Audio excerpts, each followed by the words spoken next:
저는 이 기사를 보고 고개가 갸우뚱했습니다. 오세훈, 압구정 등 주요 재건축 단지 토지거래 허가 구역 지정 검토. 우파 정책은 아닙니다. 기본적으로. 토지거래 허가 구역을 지정할 것을 검토하겠다. 오세훈이. 이 군대는, 이 부분은 허가를 받고 거래해. 이런 약간 좌파스러운 정책을 도입하려고 지금 한다는 겁니다. 여러분. 또 있습니다. 서울 집값이 요동치자 오세훈 속도 조절 시사. 이렇게 하면 안 됩니다. 여러분. 제가 며칠 전부터 이럴까봐 정말 걱정을 했는데 지금 오세훈이 밀리고 있어요. 이렇게 되면 큰일 납니다. 이거. 이 정답을 알려주는 기사가 떴습니다. 저는 이 기사를 반드시 오세훈 서울시장이 봐야 된다고 봅니다.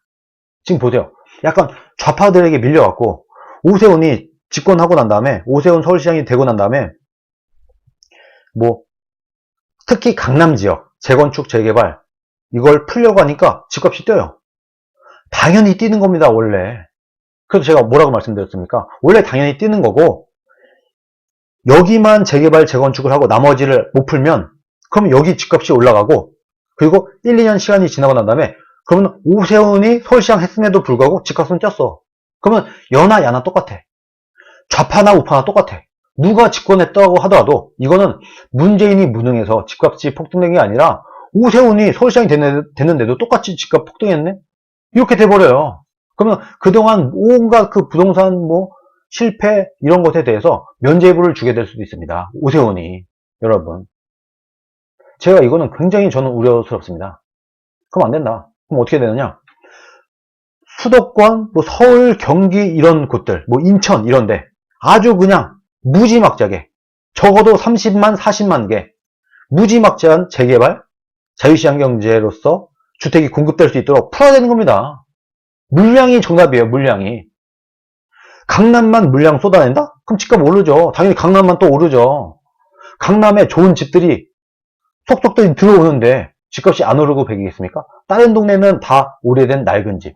재개발 안 돼. 근데 강남만 돼. 강남 집값 뛰죠. 당연히.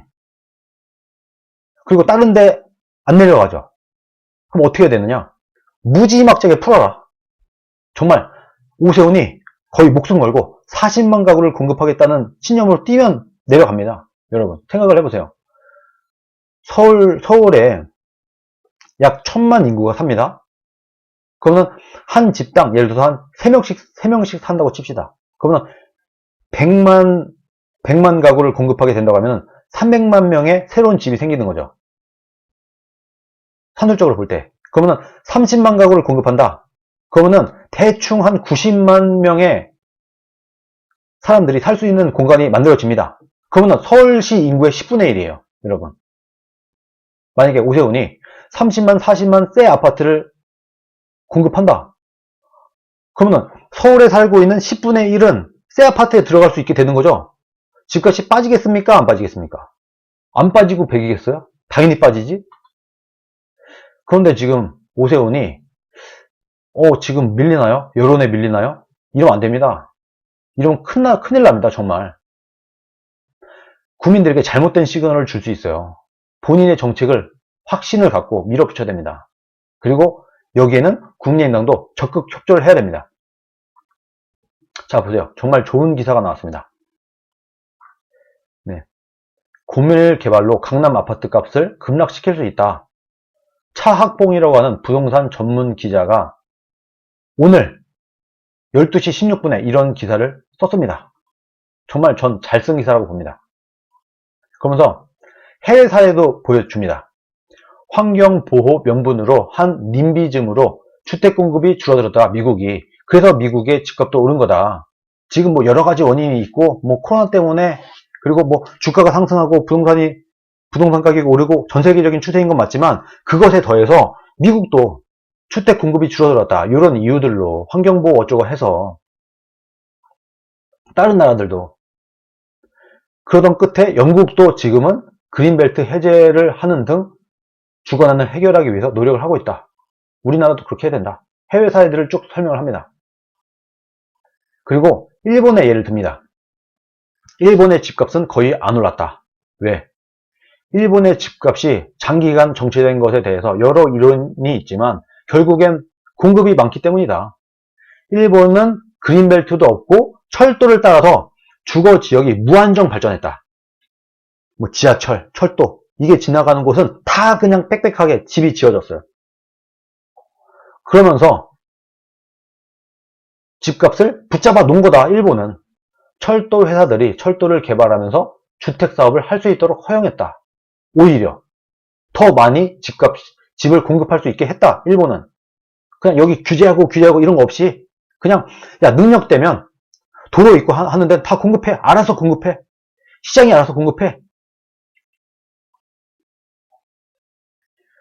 그러다 보니까 정부에서 직접적으로 인프라 투자를 안 해도 교통 여건이 좋은 지역에 주택단지를 대량으로 확보할 수 있었다. 일본은 좌우가 없다.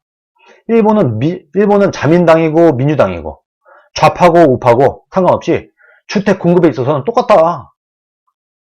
그게 정답이라는 겁니다. 그래서 결과적으로 강남 집값을 떨어뜨릴 수 있는 방법이 있냐? 있다. 아주 간단한 방법이 있다. 용적률을 대폭 올려서 고밀도 재건축해서 주택을 대폭 공급하는 것이다. 보세요. 정답을 말해줍니다. 처음에는 집값이 오르겠지만 지금 그런 겁니다. 지금 오세훈 시장. 확신을 가지세요. 처음에는 집값이 오르겠지만 결국 주택수가 늘어나서 결국 강남권의 집값도 떨어진다. 오히려 용적률을 일정 정도 이상 고밀 개발하도록 하면 간단하게 해결할 수 있다. 한국에서는 진보적이라는 좌파는 공급을 막고 보수적이라는 우파는 공급을 확대하는 정책을 편다.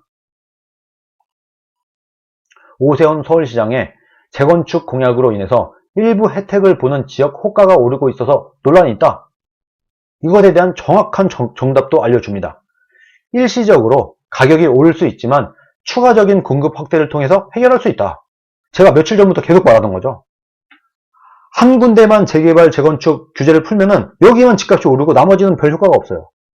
무지막지하게 쏟아내야 된다. 여기저기 다. 그래서 국민들이 볼 때 고를 수가 있어야 돼요. 내가 뭐 용산에 살지, 뭐 강남에 살지, 강서에 살지, 중구에 살지, 경기도로 내려갈지 온갖 수도권 안에 좋은 주택들이 쏟아져요. 그러면 여기만 쏟아지는 게 아니라 사방팔방에서 쏟아진다고 하면 이 가격이 분산되죠. 당연히. 그리고 굳이 내가 지금 집을 안 사더라도 나중에 또 새 아파트가 올라오면 내가 그때 그 집을 사도 늦지 않아 라는 믿음을 국민들이 갖게 됩니다. 그럼 집값이 잡히고 안 뛰는 거예요. 이 확신을 가져야 된다고 봅니다. 주식시장에서 호재가 있으면 처음에는 주가가 과열됐다가 시간이 흐르면서 원래 가치로 회귀하듯이 정부가 충분하게 공급하겠다는 계획을 알리고 실제로 그 약속을 지켜나간다면 집 없는 사람들의 불안감은 누그러져 수요가 줄어들고 집값은 하락하게 될 것이다. 여러분, 이게 맞습니다.